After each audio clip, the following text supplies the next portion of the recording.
Paris, December the 7th, 1990. Ayrton Senna. I call on the world champion, Ayrton Senna.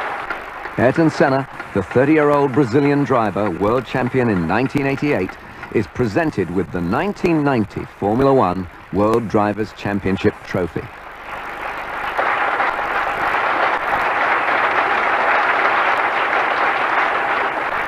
But the conclusion of the championship had been confusing. At Suzuka in October, at the last but one race of the season, the Japanese Grand Prix, the matter had been decided in the first 20 seconds by a crash between Senna's McLaren and Prost's Ferrari.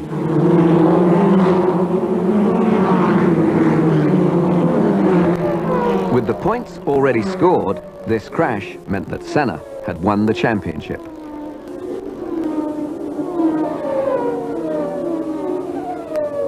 The next and last race of the 1990 season, the Australian Grand Prix, was in Adelaide in November.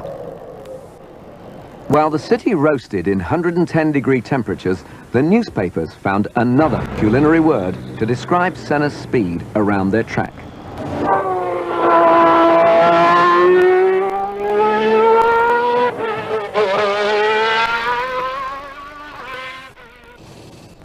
Since the Honda Marlboro McLaren team was already World Constructors Champions, and Ayrton Senna was already the 1990 World Champion driver, how could they maintain their motivation for this race? I might have demonstrate to those who criticize me so much and who try even to destroy me in some ways, that I'm stronger than they are, that I'm better than they are. By having the title in this last race, I'm gonna enjoy it, just relax in some ways and enjoy it. And I'm gonna do it not only for me, but also for everybody that has helped me to win this championship. The mechanics, the sponsors, the companies involved, the fans that follow me throughout the year will have the opportunity to see me one last time this season, and I'll try to win again. The Adelaide race was the 500th Grand Prix, and one evening a ball was held in celebration. Ayrton Senna, in a festive mood or not, had to attend. For most people, it was a social occasion, but a star is always on and never free from the attentions of his fans. Thank you. We'll slow down a little. I'll introduce you to Tom and piano. Hi, Tom. Next day, it was back to serious business, qualifying, trying to make the fastest lap so that you start at the front of the grid and don't have to try and overtake the other cars. Ayrton Senna already had the record number of pole positions, 51 in Formula One. In the garage, the team concentrated on the television coverage of Senna's car.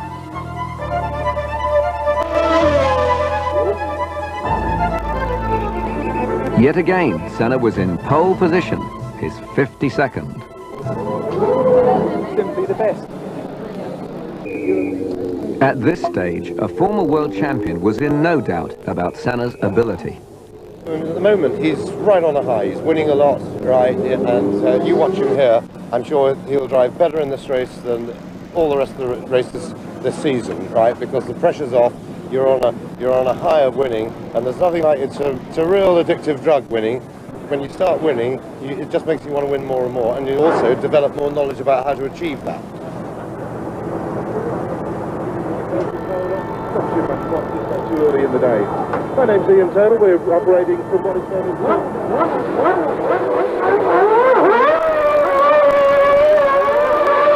Once again, Senna made a magical start, flashing away into the lead and making it all look easy. The last race of 1990, and the world champion seemed unassailable until lap 61. Senna couldn't get the car into second gear. Struggling, he lost control and was out of the race.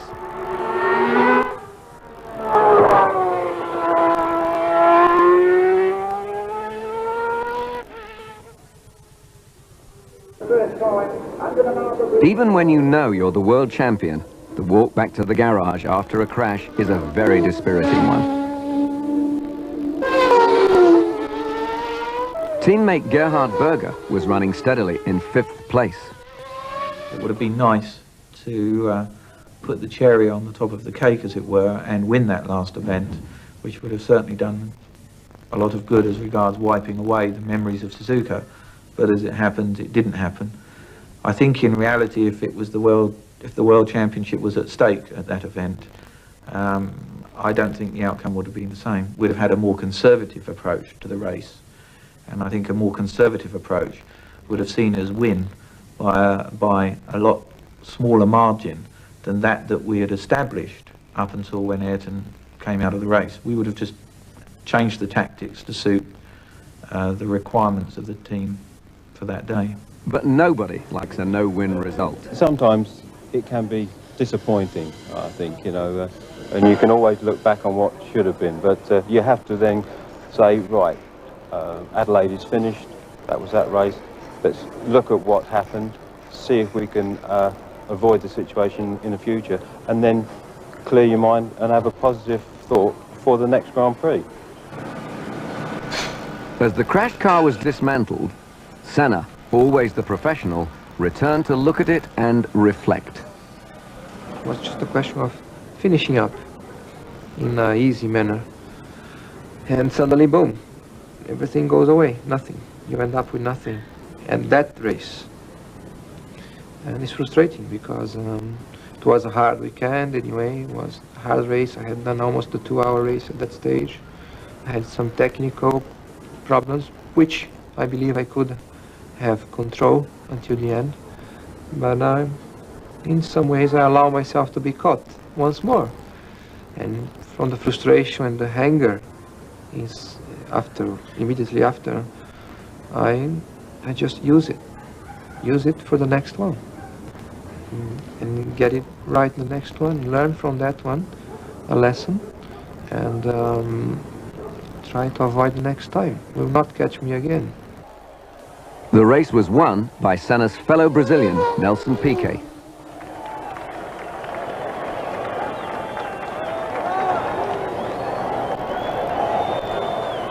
Winners get all the attention, so Gerhard Berger, who had finished fourth, was able to make a virtually undisturbed return to his team.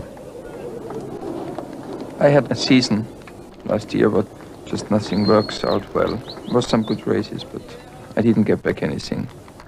And on one side, you are really depressed about a situation like this. On the other side, I feel you're getting strong. You're getting used to live with a situation that gives you a hard time, and that helps you again in other points. Next day, the final check-in of the 1990 season for the Honda Marlboro McLaren team. Can they help wondering what the winter, their new car, and 1991 will bring them? You're going home and you're looking forward to holidays. But on the other hand, you're almost getting on a plane to go to another Grand Prix sort of situation. So it takes me a while to wind down from the Grand Prix season.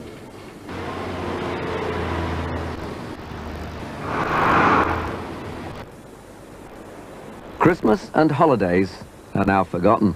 The McLaren factory is hard at work. There are now only 63 days to the start of the first race of 1991. The designers naturally want to use as much of that time as possible to develop the new car. So it will still be several weeks before all the parts that are being so precisely manufactured will be assembled into a running vehicle. Our racing car, once it's made, has a very little scope within which you can change the fundamental design parameters. So the later you leave those design parameters as regards them being fixed in the packaging, then the more of your research and development is reflected in that initial concept. The problem is, if you leave it, for example, as late as we do, which is end of November, beginning of December, to fix everything, you are then put under tremendous time pressures to get the cars all ready for the first Grand Prix. What you're saying is that line represents. Engineer Neil Oatley leads a detailed discussion about the precise manufacturing problems of a wing section. It just needs that profile and the gurney flap holes, which will just be locally around here. The calm and measured tones are misleading. These men are under great pressure to stick to their timetable. There's always a temptation to panic and to not be as productive as you would be if you take the time to try and get it right. And of course, it is that balance that we're trying to strike. We're working against a very tight time schedule, but at the same time, we want to conduct ourselves professionally and get the job done correctly. Things always take a lot longer than you hope to think about and design, and then have to be drawn afterwards. So there is a reasonable plan, but it is very difficult to stick to. It generally causes a major panic in the early months of the new year. By this date, the design of the tub, the major section of the car in which the driver sits, has been finalized. In the carbon shop, the workers are folding sheets of carbon fiber over the metal mold, which will be baked to make the tub. Everything is fine, except here. The tub is now finished and won't be changed. But racing cars are tailored to fit their drivers exactly. So Gerhard Berger has come from his home in Austria to the factory in Woking for his seat fitting.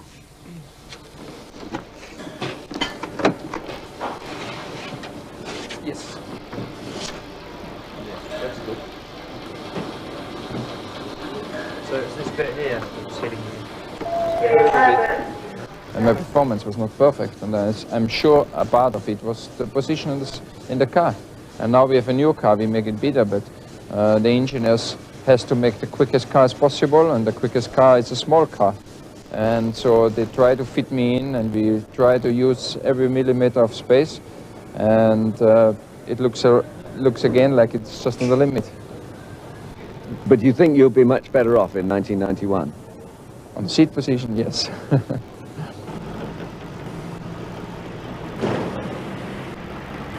The Suzuka racing circuit is only a few miles from the Honda factory. The 91 McLaren will have an entirely new V12 Honda engine. So a McLaren test team has been working in Japan for many weeks. The car they are working with is not the new 91 car, but a modified version of the 1990 McLaren, adapted to take the new Honda V12 engine. The engine is inherently longer. It's not longer by 2 cylinders, of course, because there's a tremendous effort made to package the engine and reduce that dimensional influence on the car. The other problems or technical challenges that stem from a 12-cylinder engine is that it's inherently uses more fuel, hopefully as a result of developing more horsepower, and that again impacts on the size of the fuel tank, which in turn, as a result of the way the regulations are written, means that the car grows again in length. As you get more horsepower, you get much larger levels of heat rejection, and that means that you require a significant increase in the cooling capabilities of the car. And all of those things compound up to a situation where you have to really go back to square one and design a brand new racing car.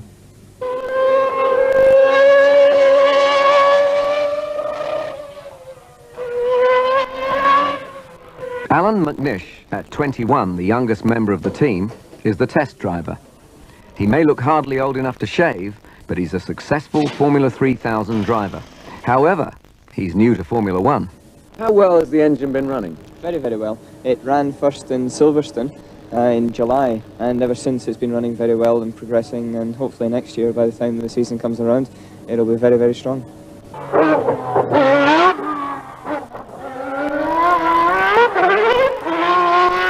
Now, it's only 7 weeks to the US Grand Prix, the first race of 1991. Are things going to plan? Indeed it is, only 7 weeks. Yes, I think they are. I think the fact that we are running and that the weather is held off has made everyone feel a bit cheery, because it certainly looked yesterday like it was going to snow today. And it was wet this morning, and it's always a bit apprehensive here. It's not a very happy situation for the driver, so he has to be particularly careful. So I think we were pleased that things went well considering the conditions this morning.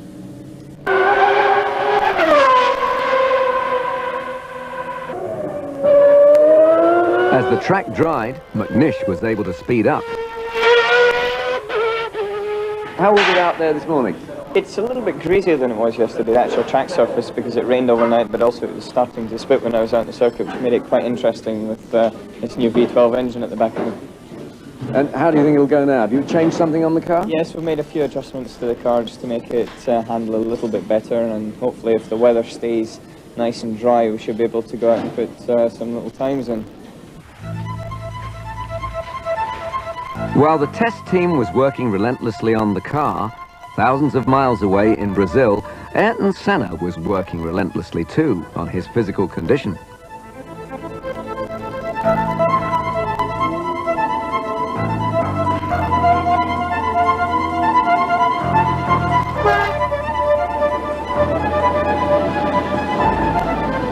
Estoril is a popular Formula One test track because its southern European location usually guarantees good weather.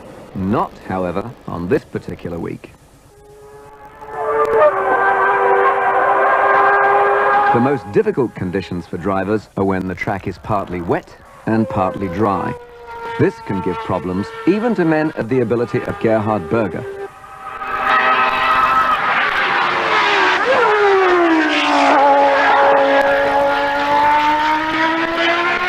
McLaren's chief rival was turning out not to be other teams, but the weather.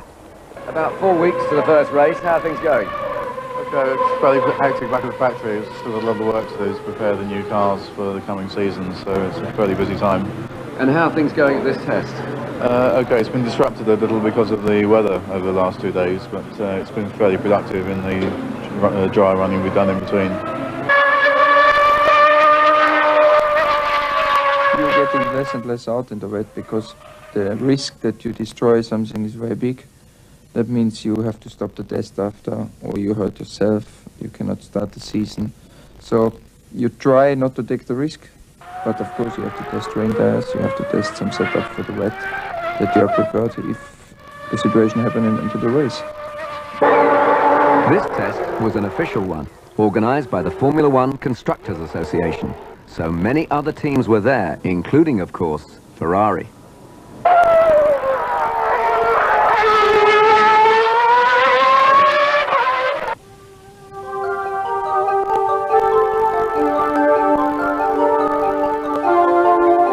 One week later, downtown Suzuka was unseasonably sunny.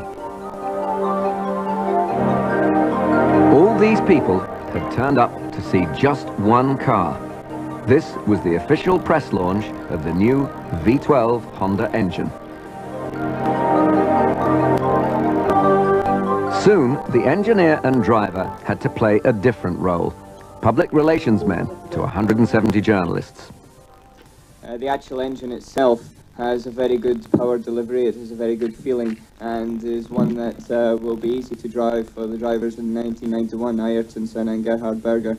And coupled with the Marlboro McLaren chassis, I think the Honda Marlboro McLaren team will be a very dominant force in 1991.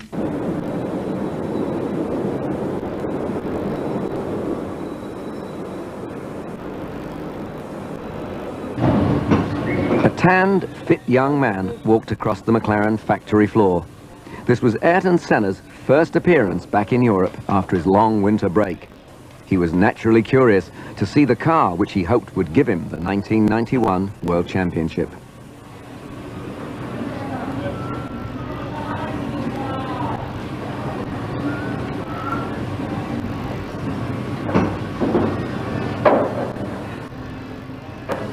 He was well aware how little time there was before the first race. You left everything for the last minute? Yeah.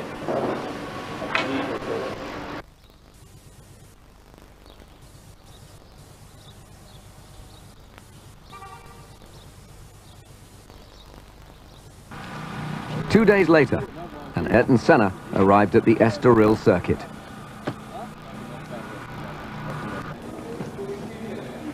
This was the first time he had sat in a racing car since November.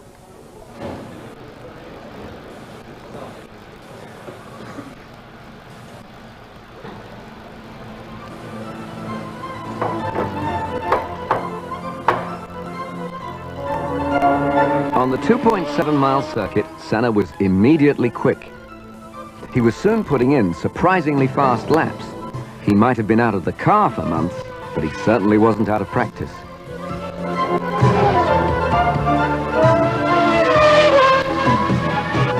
How is it returning to the racing car for such a long absence? Well, it's nice, first of all, to see number one on the nose of your car. That is really a great feeling. It's the second time I experienced that, and I hope I will have a few other times. But as far as driving is concerned, sure, 3 months without driving a Formula 1 car is not easy. It's great to be away from it, but when you come back, the speed is high, and the G-forces are high around the corners.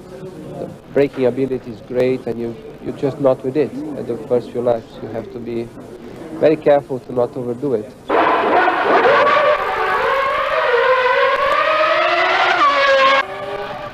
Senna continued to lap the circuit at speed, but now all that anybody was interested in was the new car. This test is very late in the day, if you like. We're going to Phoenix next week. But it's given us maximum time in the workshop in the wind tunnel. So hopefully we've got it right. That night, Senna went to a local restaurant for dinner. The atmosphere between him and his friends was casual and entirely relaxed. It didn't look as if all that was on Senna's mind was the arrival of the car that might take him to a third world championship. No small matter. That same night, in the factory back in England, the race team mechanics were working on the final assembly of the first of the new cars to be completed. But 2 other cars will be needed for the race, only a week away. Are your worries over in any sense when you see the completed car loaded for its first test? No, because at that point we'll still be building the race cars for the first race. But we will also, during the course of the year, we will build at least 8 cars. These days you have to build cars to supply a test team as well as a race team. So the intensity of manufacturing program will continue for 3 or 4 months beyond getting the first car to the first test.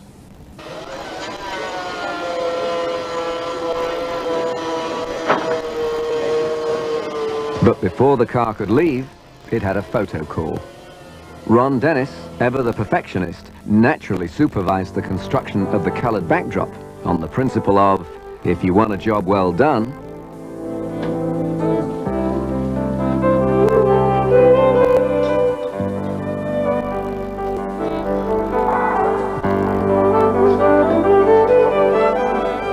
Ron even put the sponsor's sticker on the nose of the car himself. And made sure it was shiny too.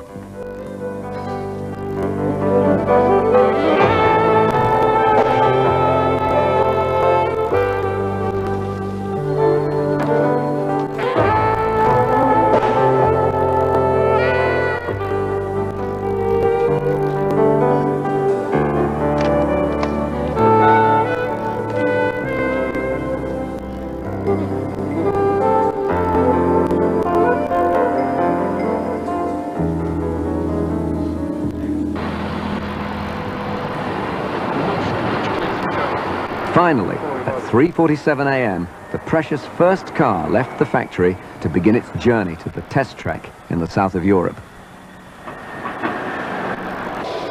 This first 1991 Marlboro McLaren Honda, like the very special creature it is, would not fly in an ordinary cargo plane. Since it was needed urgently at the circuit in Estoril, it was to travel in a special chartered cargo plane, which had been waiting until the car was ready.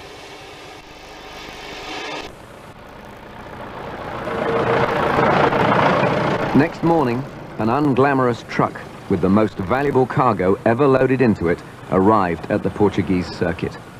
And everyone waited to see the results of the months of work that had gone into the new McLaren's concept, design and manufacture.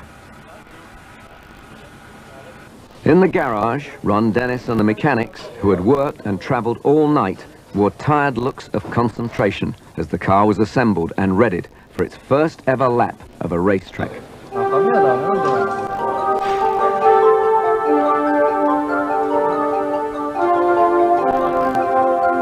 What thoughts were running through Ayrton Senna's mind as he looked at the new car, still untried, so near to the event? Was he worried? It worried me a lot more before I come to McLaren, but this is McLaren. It's been like this 88 season, 89, and 90 season. It's not the ideal situation, but that's what we have. They have demonstrated that they know what they do, so you have to trust them. And be ready when they are ready. At last, there was a completed car. Senna was in the car, and the journalists watched and recorded the first pit road journey of the 1991 Marlboro McLaren Honda.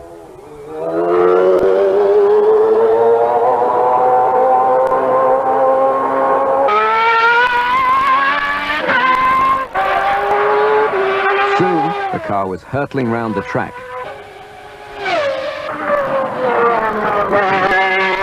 Then, gradually, Senna put on the pressure. The lap times fell from an initial cautious 1 minute 25 to a much more rapid 1 minute 16 seconds. And Senna seemed pleased with the car. The car is fine, the car runs without any problems, everything is functioning properly, and it's not slow.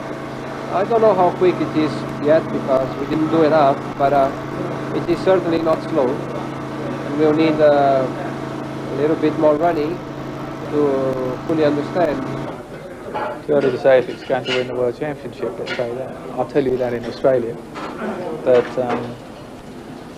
as far as our own performance with our last year's cars, a significant step forward.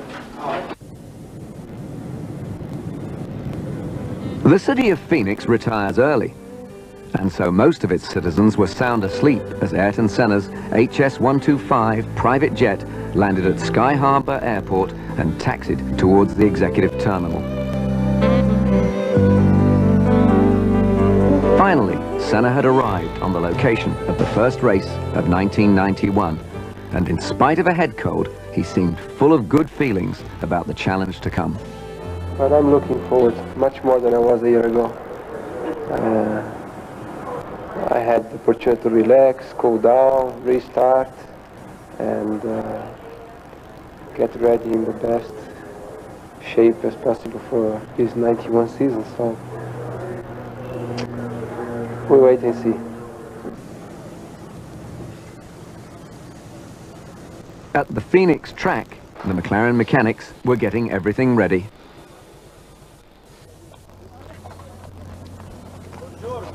Ciao.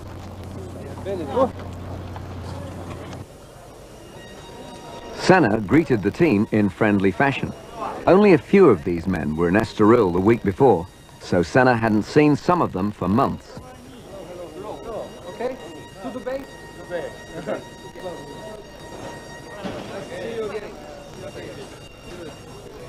Everything okay? Everything okay, yes.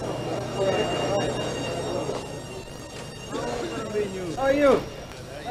These people work closely together, and in the case of the drivers, their lives depend on their work.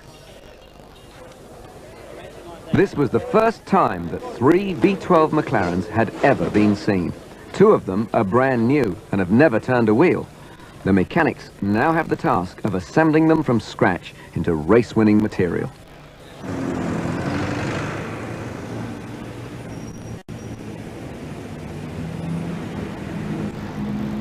The next day didn't start too well for the big-time drivers. Their car park had been moved since the year before. It was here last year. They changed now and they don't know where it is.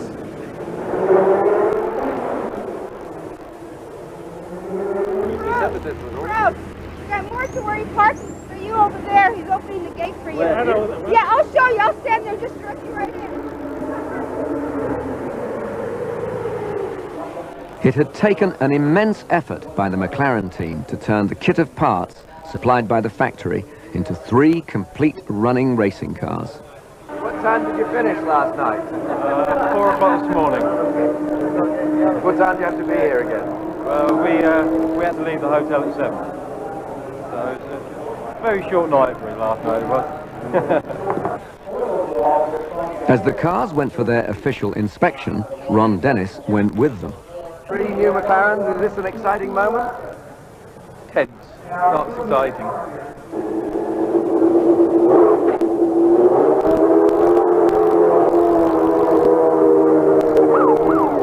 The lap times recorded in an untimed practice session are inconclusive, because nobody knows whether the other teams are running with full tanks and in race trim, or with a small amount of fuel in qualifying trim.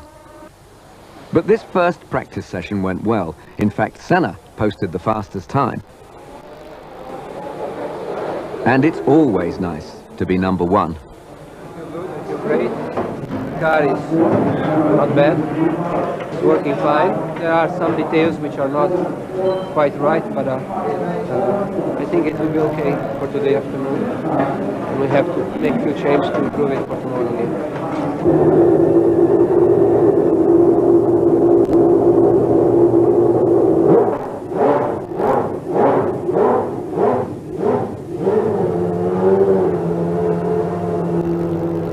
A qualifying session lasts exactly 60 minutes, and drivers can go out when they like. They have 2 special sets of qualifying tyres, designed to operate perfectly for only 2 laps at racing speed. So, drivers have 2 attempts of 2 laps each.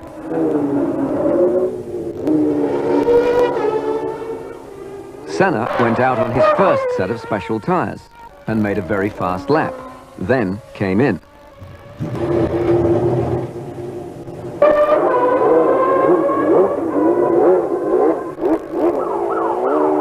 While Berger went out, some adjustments were made to the brakes on Senna's car. Then he sat in his car, studying the times of the other drivers.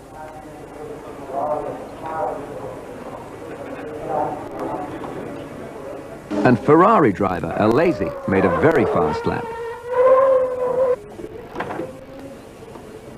So a few minutes later, Senna decided to go out again. But it was not to be that easy.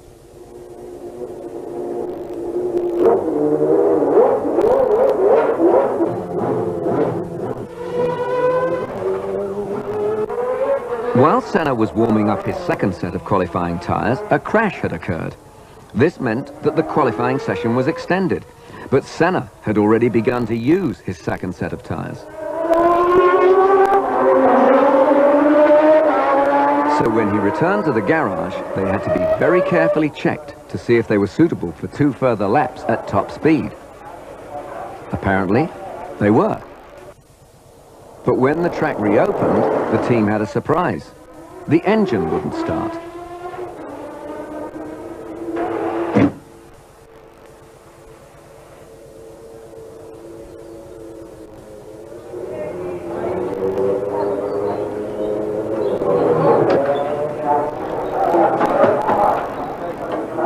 With the body off for adjustments, the engine did start.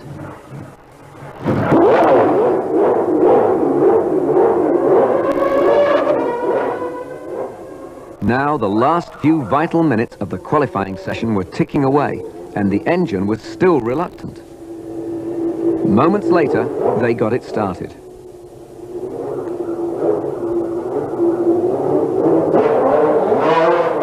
But before Senna could warm up his tyres and try a fast lap, time was up.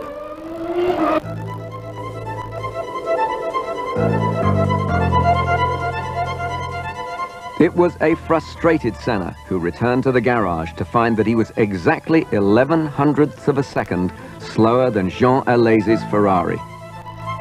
The problem it is. A lot more to come on that second run now. I think yes, because for sure the circuit was better. But unfortunately, as I said, the engine did not start here in the pits, and until they get the body work out to do the work in the engine, it was too late. That night, the mechanics were working in the Ferrari garage, and naturally, in the McLaren one too. Brake pedals just got to go that way, 15 mil. The drivers were also there. Gerhard Berger was making another adjustment to his seat. Not only that. And Senna was trying to get his helmet more comfortable.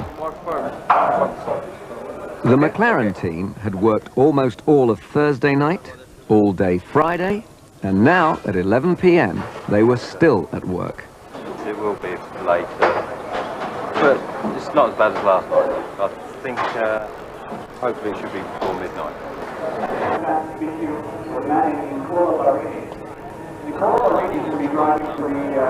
At 10 a.m. on Saturday, 28 hours before the race, the track was opened for the second untimed practice session. Senna's car was going well, but needed a little more cooling air to the brakes, so a mechanic began to file down the brake cooling ducts.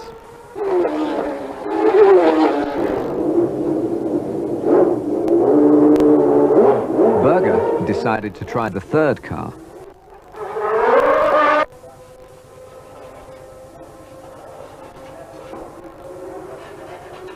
This time, Berger went back to his original car.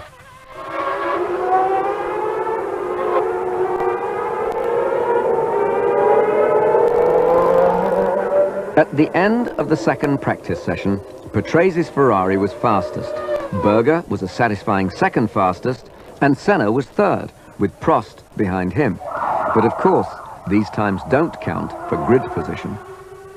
The last session had shown Berger what he liked about each car. Now there was an air of confidence in the McLaren garage. 23 hours before the race, the track was opened for the vital second qualifying session. Alain Prost was checking around his car like the highly professional driver that he is.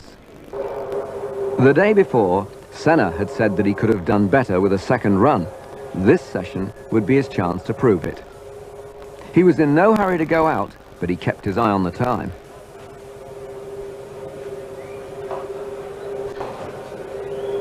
Alesi, the fastest man in Phoenix at this point, also waited.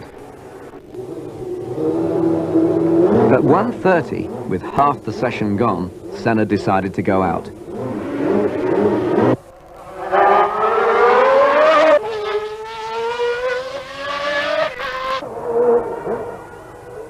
He was quicker than before. But so was Alesi. So was Prost, the fastest time yet seen. The critical moments are right now. Everybody has had their first run, and only 25 minutes of qualifying are left. Berger had his second run, and improved on the previous day, was quicker than Alesi, but more than a second slower than Prost.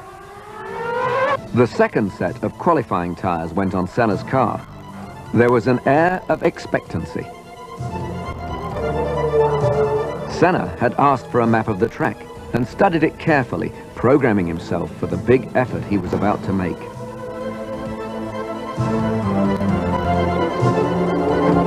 Moments later, at 1:45, with only 15 minutes left, he went out again. Could he beat Prost's time?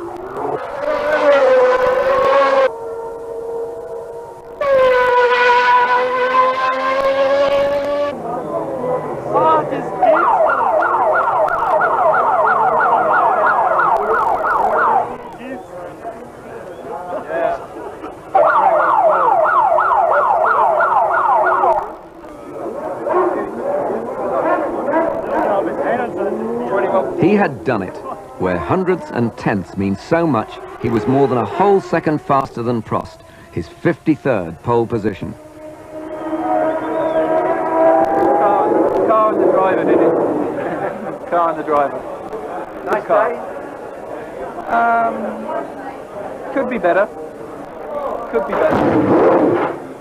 This year, apart from the technical aspect, the psychological aspect is going to be very determined for the championship result. In a vain attempt to match Senna's speed, Jean Alesi had crashed.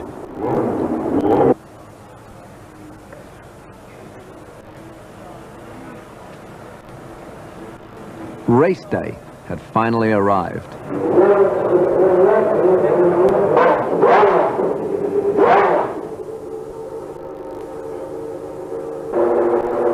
The teams were preparing their cars for the warm-up session. At 9:30, with 4.5 hours to the race, the track opened.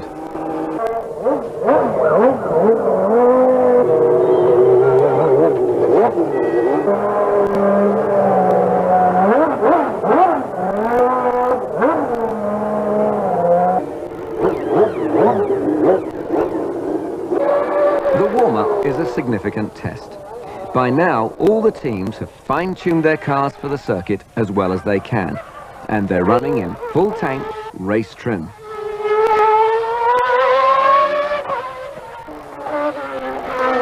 Let us see if everything is open. Gerhard Berger, in 8th place in the warm-up, now had to decide which car to use. Senna, on the other hand, was comfortable in the knowledge that in race trim, he was the fastest man on the track.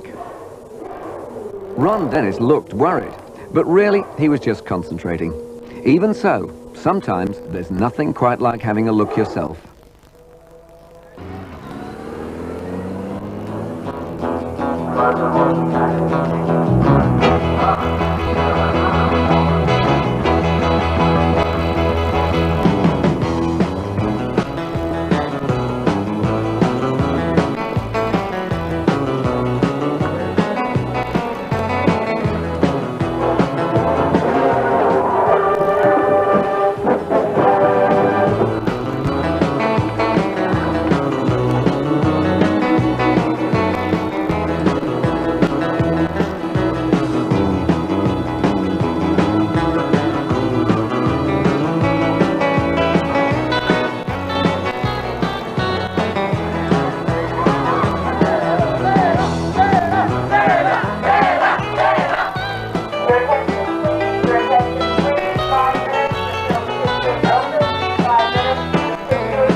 The number 1 McLaren got away to an excellent start and never looked like being headed.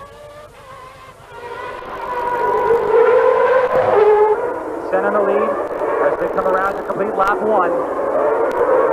The race was to be over 81 laps.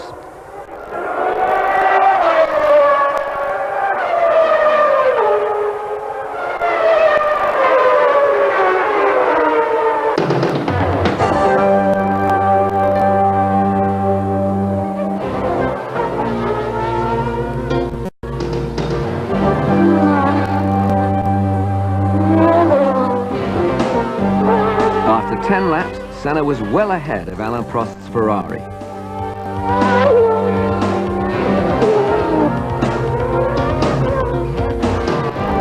After 20 laps, Senna was even further ahead. But Prost was running steadily in 2nd place, so if anything went wrong with the McLaren, he was ready to take advantage of it.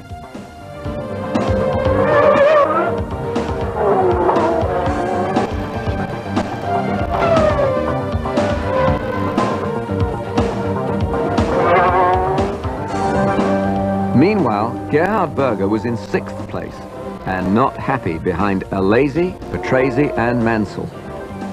After 35 laps, Senna was an incredible 30 seconds in the lead. But behind him, things were to change rapidly. Berger's McLaren rolled to a depressing stop with fuel starvation. And Nigel Mansell's gearbox broke.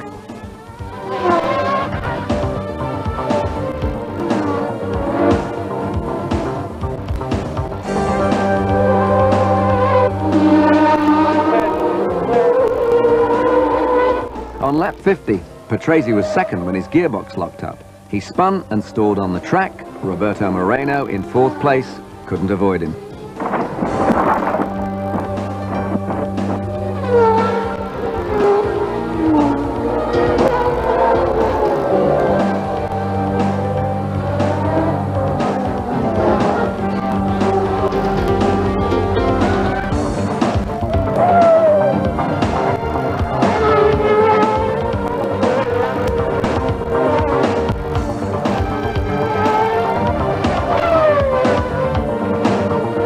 Eventually, on lap 45, Alain Prost decided to make a pit stop for tyres.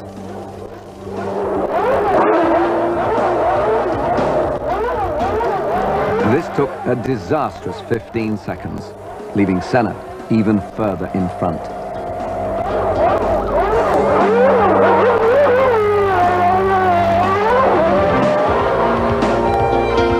On lap 48, Senna decided to make a tyre stop.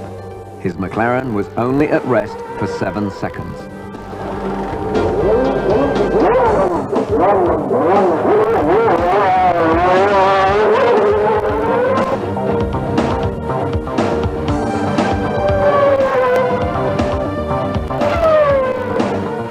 Alesi now took second place, but then his gearbox also went on lap 72, and the wily Prost returned to second position ahead of Piquet.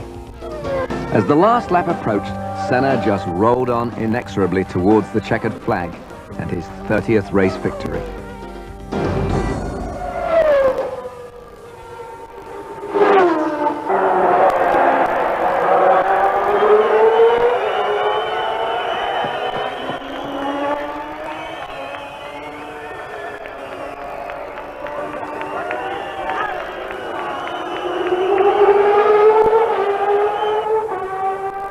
The Honda Marlboro McLaren team's brinkmanship in the design and preparation of their new car and all the long hours of work that had gone into it had paid off with another copybook victory.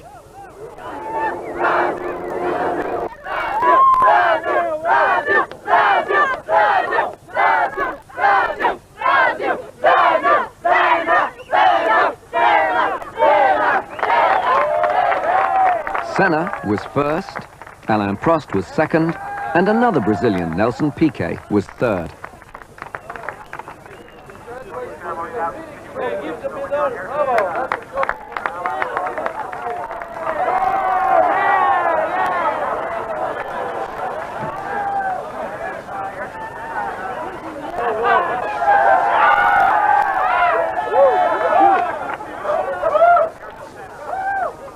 After the tension of the weeks leading to this moment, a little excessive euphoria was only to be expected.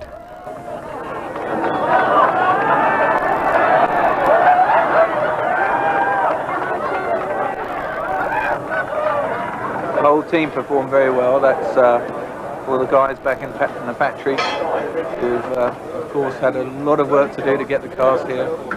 The race team who's put a big effort in, both contributing to getting the cars here, and also we had some very late nights, as you know. I think it was 4:30 the first night and midnight the second, another 3 o'clock session last night, and to do a 7-second pit stop after working that hard,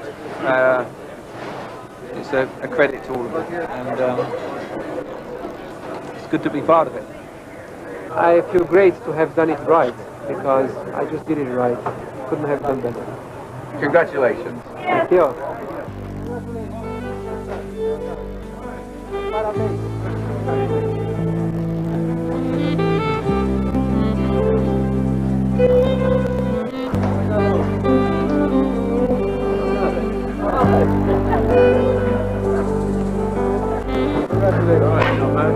Congratulations.